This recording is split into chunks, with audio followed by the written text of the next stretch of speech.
Cabin door open. Definitely 10-foot wave. Swimmers coming to the door.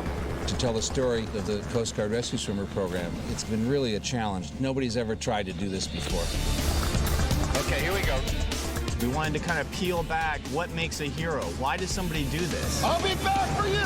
Don't leave me! Stop! Everybody's taken these guys' work very seriously and tried to be very respectful about what they do. It was amazing to see the level of detail that goes into making a film of this size. Start the way! It was technologically and engineering-wise a real challenge. Awesome! This water tank is spectacular. We have the Bering Sea right here. All right, come on, get in the basket! I knew if I was going to do a film about these guys, I would want to do them proud. And action! What's unique about this picture is it takes you into a world that nobody has ever really seen before. People have seen movies about firemen and policemen, but nobody's really seen a movie about a man who goes out in the middle of the Bering Sea at night and jumps into 20-foot waves and freezing temperatures and saves someone's life. We had the help of the Coast Guard early on in the very early stages of the scripting. Spent time at A School, the training facility, went to Kodiak and was able to take a fly out on the helos. And I think all that was invaluable. We were really careful to make it authentic. Have target in sight. Rescue swimmers away. Hold position. We got to meet all of the heroes of the Coast Guard Rescue Swimmer program, and we fell so in love with these guys, and they were such an important part of the process. I mean, I felt like we couldn't make this movie without their involvement. We'll get in as close as we can safely, but it's really tough shooting off those boats. The Coast Guard has been integral to this movie right from the beginning. They have invited us to their training facilities. They have offered up their personnel to us. They've acquired the equipment we need. Cut it, cut it. Start rolling. Swimmer's okay. We're doing all the big wide shots, all the action stuff, and we're actually going up to the coast of Oregon, up by Astoria. That's where they have one of their training stations, and which was chosen by the Coast Guard because the weather's so choppy. The film resembles very closely in realism and authenticity what the Coast Guard actually does and how our rescue swimmers do their job. We, in fact, cast 3 of them to be in the movie. Now there's probably about 8 or 9 of them in the movie. And they range from swimmers and instructors and master chiefs to pilots and mechanics. What is wrong with you, son? Lay to rest! Get down! They hired me to come down here with my staff and basically run a boot camp. And we ran it like we would a real boot camp. Start swimming!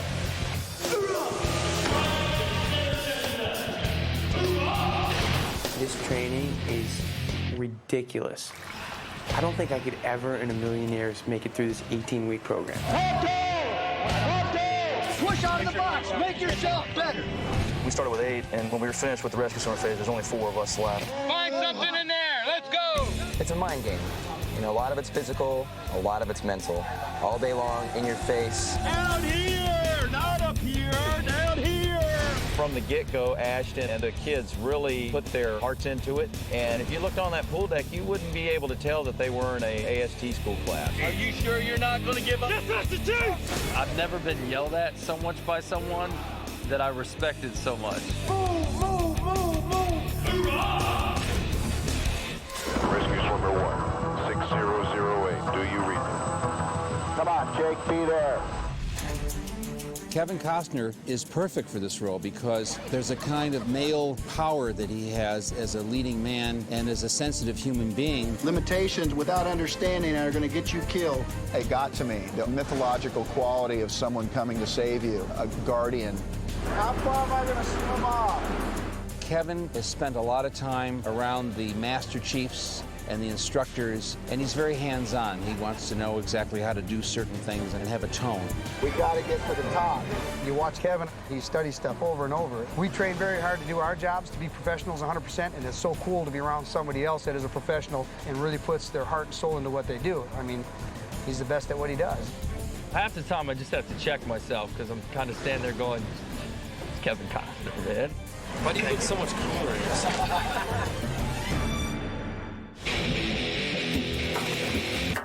We got Ashton.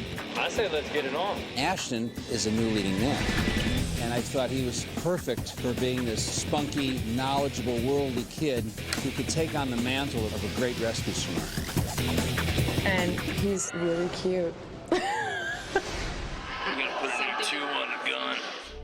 I wanted to be able to meet all of the actual rescue swimmer standards. So I trained for 8 months before we started the movie. Come on, dive in, baby, dive in. Nice. Practice breaking through the waves. Ashton from day one locked right in. Took it to heart, 100%. He was in the ocean working with the Coast Guard instructors. There we go, much better. And he set a standard for all of the rest of the swimmers, the actors and the Olympic swimmers who were part of this team. Oh, we're gonna take a break. The Olympian wants to take a break. He realized what level he needed to be at. And because of his level of commitment, you could see the commitment of the guys around him come up. Let's go, Martino! We're out, Martino! Get yourself up to deck, Martino! He's at a level where he could be a U.S. Coast Guard rescue swimmer, without doubt. He's incredibly fun and spontaneous. Always does something different on every take and tells jokes, keeps things alive, and he just has this great energy and magnetism. We hit it off right away. Hoorah, 5506! Hoorah, 5506! Tell them we're going. Everybody's ready. Here we go. Mark. Action. Lieutenant Krause, suit up. I want to see 130 over that crash site now. I've always admired Andy's movies. There's a very sure hand. He's not an obtrusive director. And what's wonderful about Andy's movies is that he tells the story. They come across as he's doing his dialogue. He has an incredibly strong visual sense. There's flame all around you. This movie clearly needs that because it's big action. Focus, everybody. Here we go. I have worked with Andy Davis before on The Fugitive, and I really wanted to work with him again. This is the more important shot. He's really great at creating visual excitement and tension, and the way he approaches his films is very powerful, and they're definitely fun to watch. Senior Chief Randall! Lock it in! I grew up watching The Fugitive. It's like he directed people to Oscars. When did you turn around yesterday? And so I'm just trying to absorb everything that he has to give. Absolutely. Andy's pedigree is beyond reproach. He's one of the best, I think, out there. Good, good. Very nice. Runner's okay. He's heading towards the vessel. You know, this movie's set partly in the ocean, and I was really concerned about how we were going to create a character out of the sea, the ocean, that could be a component in the movie. So we created a wave tank. And action, Kevin. Awesome. Beautiful hit. Truly building the tank was like making a whole separate movie. We started out, we were going to make it in New Orleans. We got the tank about 80% complete down there. And sure enough, Katrina hit. We had to abandon New Orleans. The city was just too damaged, and we had to move to Shreveport. So we started all over again, making in Shreveport. And then Shreveport ended up being a really great location for us. It's interesting how life imitates art. It's ironic. I mean, it is a great irony of this movie that happened to us when we were making this movie about these guys. And this film really did become tied to Katrina. They have frequently made wave tanks for amusement parks, but they've never done something like this where you wanted the waves to become very, very strong and hectic. We actually get over 9 foot of waves. We have 3 wave generators. Each one's 150 horsepower. It has a lot of water in there. It has 750,000 gallons. The bigger it is, the better we like it. Okay, waves are starting. We came up with a whole bunch of different wave patterns that we gave exotic names to, like the full roller and the split roller, the double diamond pattern, and that allowed us to tune it to exactly what we needed for these scenes. And then wrapping around behind it is the blue screen, which allows the visual effects department to composite a different background into it. We pre-plan either in animatic form or in storyboard type form some key things that we want to get into the movie. Creating the realistic oceans that have to go together with the environments. We have a cargo ship that has to sink, and also the helicopter crashing in these environments. Putting all the objects into these environments and keeping them very realistic. There's quite a few challenges in this film. Let's go! The cave had to be built outside of the tank and then dropped into the tank when we had the opportunity to get to it. But this one had to withstand the enormous pounding forces with the 6-foot waves. That looks cool, man. There was a moment where Amari was in trouble and I was holding him up. I'd been out there a long time and I'd already eaten a lot of water too. It was a rough moment. I got a mouthful of water. One of the big tasks that I had was to keep the Coast Guard swimmers out of the tank because they all wanted to get in there and play. It's funny, I had to sign a contract to do the movie that I wouldn't ride my motorcycle or go bungee jumping. And then they got me hanging off of a boat, getting waylaid by waves. It's intense, man. I really feel like after Katrina hit, that this movie had to get made more than ever. Imagine that, like this, all day. Their commitment towards that movie has been phenomenal. They've wanted to do the movie correctly in support of the Coast Guard to do it right. They ask us all the time, you know, is this how it would be done? Is this the way it would be? That in itself is just an awesome thing. I think we're really humbled that anybody would even consider doing a major motion picture about the Coast Guard, and particularly the rescue swimmers in the aviation community. Both sides, I think, worked very hard to try to make this work, and it's been a great relationship. We're there to sort of serve them and to tell their story, and it's a wonderful story.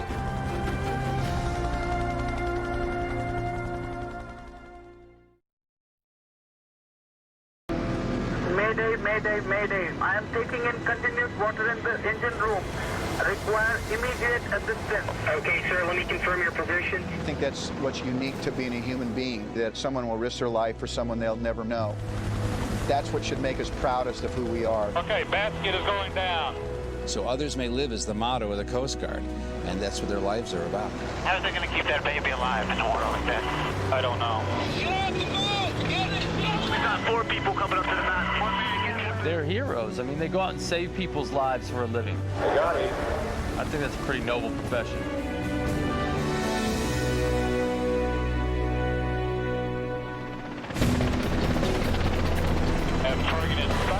Rescue swimmers away. Hold position. It's the second oldest service. It's been around since 1790, and their mission is to save lives. Their mission is to protect the coast. We're getting hearts. Rescue swimmers outside the cabin and going down. The mission is very diverse. You can be responding to the ocean. You could be lowered to a mountaintop to get somebody out of an aircraft crash. You could be lowered to a boat to render EMT response. And there is no more exciting, terrifying, fun flying than flying with the Coast Guard. And this job is not for everybody. It takes a certain type of individual to do this line of work. I tell my students that one day somebody is going to be counting on you, and you are going to have to depend on your physical ability to get there. I remember a boat got hit by a rogue wave out in the Gulf of Alaska, probably 125 miles offshore. Rogue wave took that boat out. You know, those guys went down in 2 minutes. But when we got out there, they were in a raft. It was at night, pretty good seas, and I could barely catch that raft, swimming as hard as I could with fins on and everything. And I grabbed a hold of that line, popped my head inside there, and there was 5 guys, hey! And it was kind of exciting for all of us. Just last week, I was called out twice to go pick up a heart attack patient, and also a man took a sailboat out and was lost. And we got both of them. Since I've been in the Coast Guard, the hardest thing next to school that I've done, it was rough out that day. It was blowing like 40-knot winds. The boat was halfway underwater, and I see 1 guy, and I see 3 guys, and then 5 guys, and I sit there and I kind of take a deep breath, and I ask myself, are you ready for this? Doesn't matter if it's 2 o'clock in the morning or 2 o'clock in the afternoon, you're up, and half an hour later you're in the air. It's a very rude awakening sometimes. I think Katrina really brought out what a Coast Guard rescue swimmer is, because we were plastered all over the national media. It was the Coast Guard rescue swimmers you saw going down to the roofs, pulling people out. We were all working 18, 24-hour days around the clock, pushing ourselves to the limit. The sun was going down. On my way out the door, they handed me this crash axe and said, basically, good luck, go get them. I've been flying for over 10 years.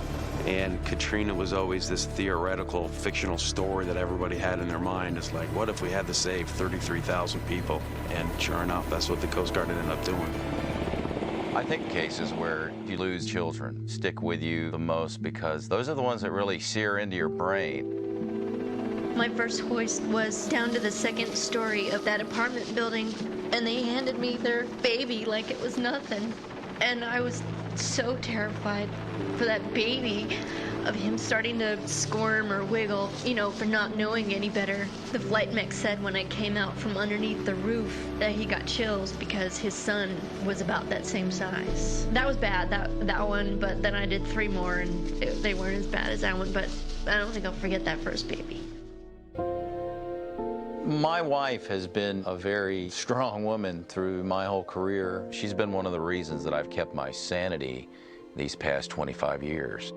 All of a sudden somebody's in the water or something, and then you go right into your zone. I love you, but I gotta go, you know?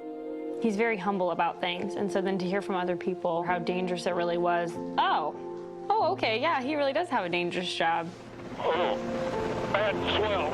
You just gotta have faith. You can't worry about it, and you just gotta trust that if that's the way it's gonna play, you know, God will be there at the end. My son, Nick, he's a rescue swimmer now. He's up in Cape Cod. He's in the game. And although Nick is grown, he's not all grown up to me. He's my boy. He was in boot camp, and he asked me, Dad, I hope you don't think I'm a follower by following in your footsteps that way. I go, you could follow me all you want, but that ain't gonna make it. It's gonna have to be you. You know, it's gonna be 100% you. It's a job. It's a great job. I wouldn't trade it for anything in the world. It can be a very dangerous business, but luckily there's a lot of happy endings. There's nothing like looking at their face when you're helping them out. Their eyes are this big, and you get to help them, and that's a cool thing. I have volunteered to put myself in harm's way for somebody that I don't know. So I better be ready when that call comes in, because that's my calling as far as I'm concerned. And I don't take that lightly, and I never shortcut it. The Coast Guard Rescue Swimmer motto is, so others may live. It's so others may live.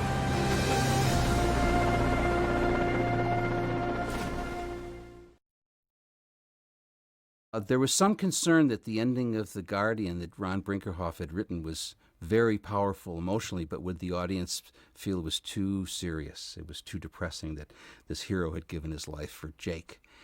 And so we talked about what the alternative ending might be, and we went about putting it on paper and wound up shooting it. And there was a lot of trepidation that Kevin didn't want it, I didn't want it, the producers didn't want it, the writer didn't want it. But we wound up shooting it anyway, just as a safety valve. If you spend 2 years on a movie, you want to make sure that people are happy with it at the end. And fortunately, Dick Cook, the chairman of Disney, saw the screening, our first screening, and immediately understood the power of the original ending, and we stayed with it. We never even previewed it. But for your listening and looking enjoyment, here is the alternative ending to The Guardian.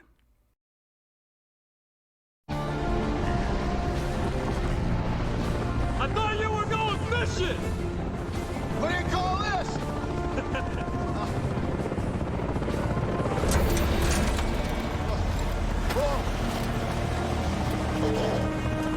Cable's starting to burn! The cable! Hold!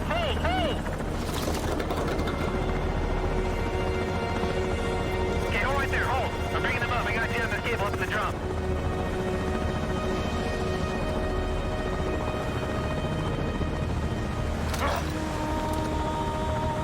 What are you doing? What are you doing? Don't even think about it! It's not gonna hold us both. What? Yes, it will!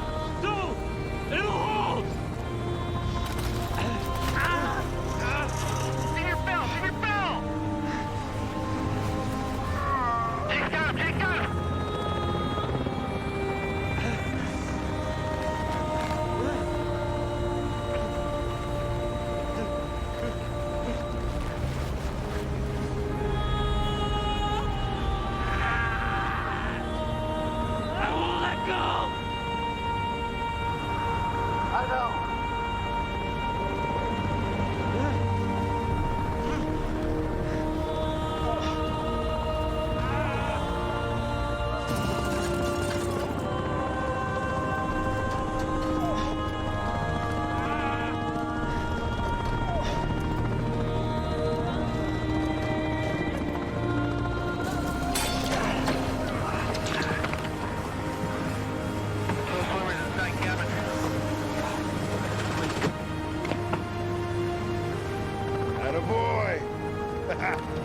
That was definitely not in the manual.